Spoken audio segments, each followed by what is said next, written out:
नारायण विद्महे वासुदेवाय धीमहि तन्नो विष्णु प्रचोदयात्। जय श्री हरि। राधे राधे।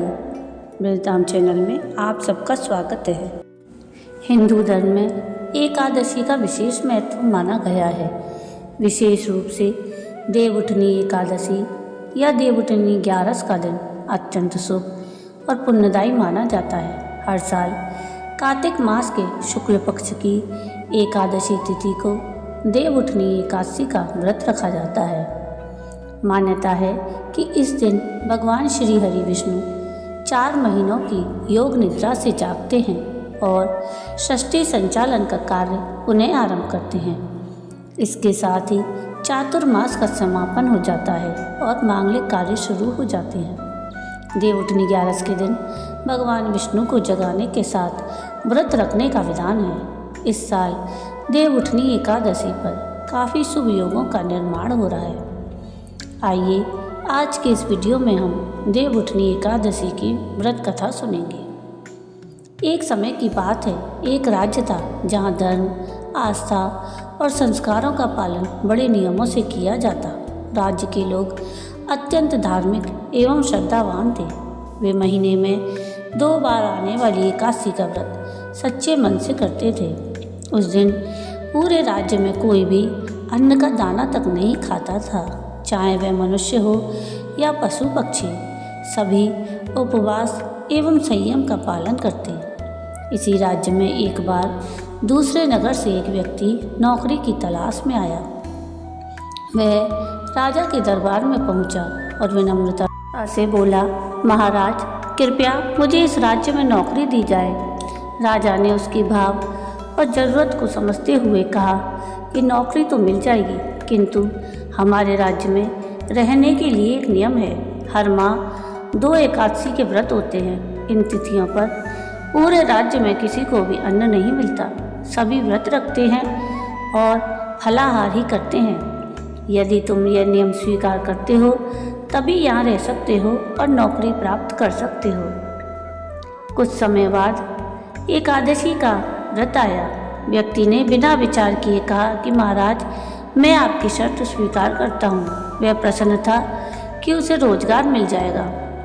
अब एकादशी का दिन आया।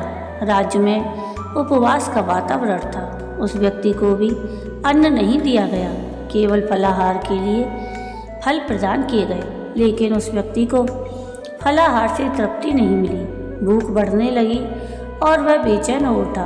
वह सीधे राजा के पास पहुंचा और बोला, महाराज फल खाकर मेरा पेट नहीं भरता, कृपया मुझे अन्न दे दे, वरना भूख से मेरे प्राण चले जाएंगे। राजा ने उसे पुनः नियम समझाया, परंतु वह व्यक्ति लगातार खाना मांगता रहा। अंततः राजा को दया आ गई और उन्होंने उसे आटा, दाल, चावल, नमक आदि सामग्री अन्न पकाने के लिए दे दी। वह व्यक्ति बड़ी खुशी के साथ नदी के किनारे गया। पहले उसने स्नान किया, फिर श्रद्धा से भोजन बनाने लगा। जब भोजन तैयार हुआ तो उसने आसन लगाया और आंखें बंद कर भगवान विष्णु का ध्यान करते हुए कहा कि हे प्रभु, भोजन तैयार है, आप पहले प्रसाद ग्रहण करें, उसके बाद ही मैं भोजन करूंगा। उसकी सच्ची भक्ति और भावना देखकर भगवान विष्णु स्वयं प्रकट हुए और भोजन ग्रहण किया।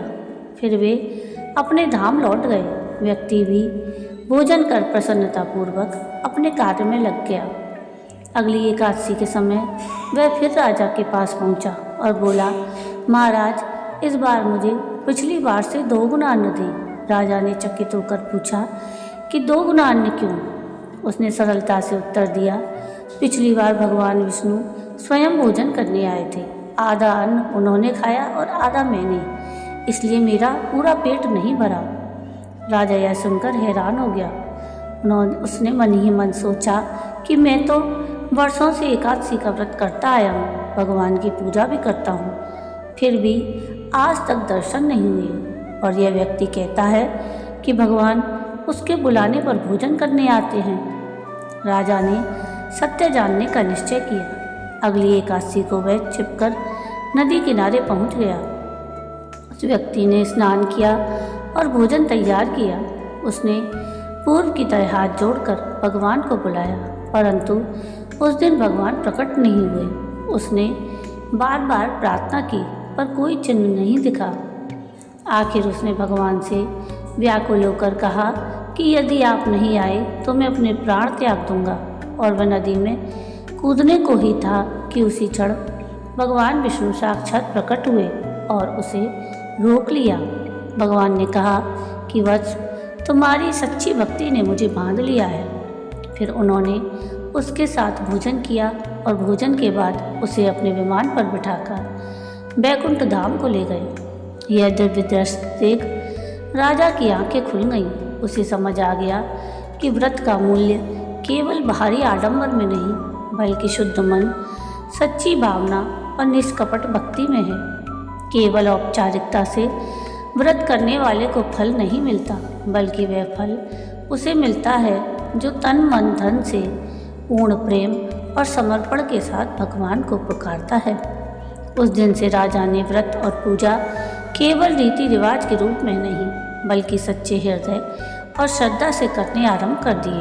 अंततः उसके जीवन पर भी भगवान विष्णु की कृपा हुई और उसे मोक्ष की प्राप्ति हुई। तो ये थी देवउठनी एकादशी की पहली कथा।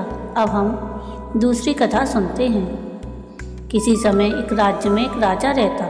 उसके राज्य में प्रजा बड़ी सुखी थी। एकादशी को कोई भी अन्न नहीं बेचता, सभी फलाहार करते। एक बार भगवान ने राजा की परीक्षा लेनी चाहिए।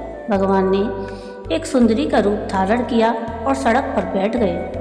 तभी राजा उधर से निकला और सुंदरी को देख चकित रह गया। उसने पूछा, हे सुंदरी, तुम कौन हो और इस तरह यहाँ क्यों बैठी हो? तब सुंदर स्त्री बने भगवान बोले, मैं निराश्रिता हूँ। नगर में मेरा कोई जाना पहचाना नहीं है, किससे सहायता मांगूं? राजा उसके रूप पर मोहित हो गया। वह बोला, तुम मेरे महल में चलकर मेरी रानी बनकर रहो। सुंदरी बोली कि मैं तुम्हारी बात मानूंगी, पर तुम्हें राज्य का अधिकार मुझे सौंपना होगा। राज्य पर मेरा पूर्ण अधिकार होगा। मैं जो भी बनाऊंगी तुम्हें खाना होगा। राजा उसके रूप पर मोहित था, अतः उसकी सभी शर्तें स्वीकार कर लीं।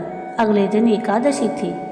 रानी ने हुक्म दिया कि बाजारों में अन्य दिनों की तरह अन्न बेचा जाए। उसने घर में मांस मछली आदि पकवाए और परोसकर राजा से खाने के लिए कहा। यह देखकर राजा बोला कि रानी, आज एकादशी है, मैं तो केवल फलाहार ही करूँगा। तब रानी ने राजा को शर्त की याद दिलाई और बोली, या तो खाना खाओ, नहीं तो मैं बड़े राजकुमार का सिर काट दूंगी। राजा ने अपनी स्थिति बड़ी रानी से कही तो बड़ी रानी बोली, महाराज, धर्म न छोड़ें, बड़े राजकुमार का सिर दे दे। पुत्र तो फिर मिल जाएगा पर धर्म नहीं मिलेगा।